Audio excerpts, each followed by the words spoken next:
اندر بابا فرید بھی ہیں اور شیر ربانی بھی ہیں رحمت اللہ علیہم. لہذا اس کاروان کی برکت سے ناکارہ سی نکمی بھیڑ بھی بشرطے کے ساتھ رہے وہ شیطان سے بچ کے منزل پہ پہنچ جائے گی.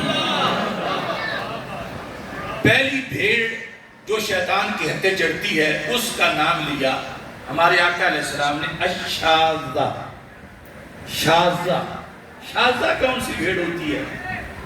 پہلے بھیڑ کی قسم اور پھر اس کے ذریعے اس بندے کی پہچان کہ کون شاذہ بھیڑ کی طرح ہے. شاذہ وہ بھیڑ ہے جس کو کاروان سے نفرت ہے, اس کو کاروان کی کچھ عادتوں سے نفرت ہے, وہ اپنے آپ کو بڑا نفیس سمجھتی ہے کہ کاروان والے کوئی جو ہے وہ کسی کے کپڑے ستھرے نہیں, کوئی کسی صورتحال میں ہے اور میں بڑی نفیس ہوں, مجھے اس کاروان سے علیحدہ رہ کے چلنا چاہیے. تو میرے آقا صلی اللہ علیہ وسلم فرماتے ہیں اس گھمنڈ میں جب کاروان سے کوئی بھیڑ علیحدہ ہوتی ہے تو شیطان آتا ہے اور اس کو اٹھا کے لے جاتا ہے. اب دیکھو یہ تعلیمات نبوت کتنی قریب ہیں دیہاتی ماحول کے, یعنی یوں بھیڑ کا جدا ہونا ریوڑ سے اور پھر اس کا اٹھایا جانا یہ دیہاتوں کے لوگوں کو بطریق اصل معلوم ہے, اور امت کے کاروان سے فکری طور پر علیحدگی اختیار کرنا, کوئی نیا منہج بنانا, کوئی نیا رستہ بنانا, کوئی نیا طریقہ گھڑنا. میرے آقا علیہ السلام فرماتے ہیں کاروان تو گزر جائے گا, یہ جس نے داتا صاحب سے علیحدہ راہ بنائی ہے یہ پکڑا جائے گا. یا خذو شاذہ, اور تم میں سے کوئی شاذہ نہ بنے, اپنے کاروان سے پیار کرو, اہل سنت سے پیار کرو, کہ کسی کی کوئی کمی کوتاہی ہے تو اسے سمجھاؤ, لیکن یہ نہیں کہ تم کاروان سے ہی علیحدہ ہو جاؤ کہ میرا ان سے کوئی تعلق ہی نہیں ہے, میں ان سے علیحدہ چلوں گا چونکہ میں بہت نفاست والی بھیڑ ہوں. تو سرکار فرماتے ہیں نفاست کے گھمنڈ میں ہمیشہ کے لیے وہ موت کی وادی میں دھکیل دی جاتی ہے. دوسری بھیڑ ہمارے آقا صلی اللہ علیہ وسلم فرماتے ہیں القاسیہ. قاسیہ جو ہے اس کو یہ گھمنڈ نہیں کہ میرے کپڑے بڑے اچھے ہیں, میں بڑی خوشبو والی بھیڑ ہوں. قاسیہ لالچی بھیڑ ہے. کیوں؟ قاسیہ کا مطلب یہ ہے کہ اس نے ایک چراگاہ دیکھی ہوئی ہے, اس کا کئی سفارت خانوں سے رابطہ ہے. اللہ اللہ سبحان اللہ. وہ سمجھتی ہے کہ کہاں کہاں چارہ ہے, کہاں کیا سے کچھ ملتا ہے, لیکن کاروان سے علیحدہ اس لیے ہوتی ہے کہ اگر کاروان کو پتہ چل گیا تو یہ بھی وہاں چلے جائیں تو پھر میرے حصے کیا ہوگا. دیکھو سرکار کی طرف سے پہچان فرمایا یہ ہے قاسیہ, جدا رہ کے پیچھے پیچھے رہ کے بہانہ بنا کے کہ کاروان نظروں سے اوجھل ہو جائے اور میں اکیلی جا کے چلوں. وہ اکیلا جا کے زیادہ چڑھنے کے لالچ میں شیطان کے ہتھے چڑھ جاتی ہے.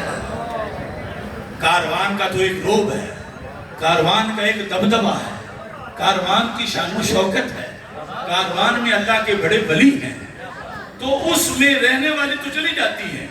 یہ جو خود ہوشیار بن گئی ہے اور اس نے اور کئی جگہ دیکھ لی ہیں کہ وہاں جا کر بہت کچھ حاصل کیا جا سکتا ہے, کاروان تو بھوکا مر رہا ہے اور میں کہیں سے اپنی جیب گرم کروں. یہ اس طرح سفارت خانوں کے رابطے اور یہ کر کے جب ادھر بھیڑ جاتی ہے تو آگے بھیڑیا انتظار میں ہوتا ہے, وہ اس کو اٹھا کے لے جاتا ہے اور اس کی زندگی برباد ہو جاتی ہے. تو میرے آقا صلی اللہ علیہ وسلم نے فرمایا کہ تم ایسی بھیڑ کا کردار بھی ادا نہ کرنا کہ کہیں مالی معاونت کے لیے کوئی اور دروازہ جا کے دیکھو کہ ادھر سے فنڈنگ ہو رہی ہے, ادھر سے بہت کچھ مل رہا ہے.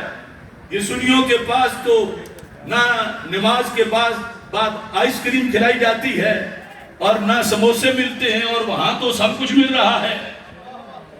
تو جو لالچ میں کاروان کو چھوڑ کر علیحدہ ہوگی اگرچہ نفاست والی نہیں کہ اس کو نفرت ہو کارواں سے، لالچی ہے، جو ایسے کردار والا ہو وہ بھی پھر جنت کے رستے پہ لوٹ کے واپس نہیں آئے گا۔ تیسرے نمبر پر نبی اکرم نور مجسم شفیع معظم صلی اللہ علیہ وسلم فرماتے ہیں الناحیہ، پہلے تھی شاذہ پھر تھی قاسیہ، یہ ہے ناحیہ۔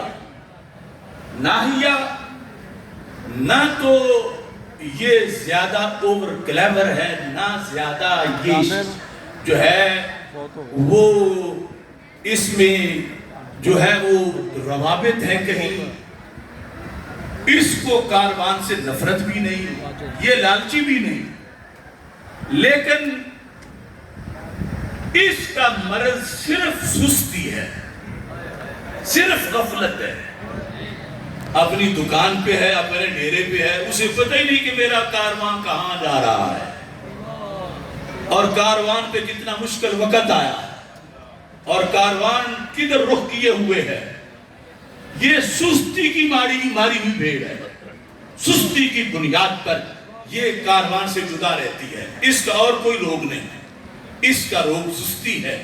تو پھر جس وقت کاروان گزر جاتا ہے، یہ سستی سے بھٹکتی پیچھے کاروان شروع ہو گیا تھا، یہ شام وہاں پہ بھٹک رہی ہے، تو پھر بھیڑیا آتا ہے اور اس کو اٹھا کے لے جاتا ہے اور ہمیشہ کے لیے وہ زندگی سے ہاتھ دھو بیٹھتی ہے، کیونکہ ہمارے آقا صلی اللہ علیہ وسلم ہیں خاتم النبیین، تو قیامت تک غلاموں کی ہدایت کا بندوبست فرما کے گئے ہیں۔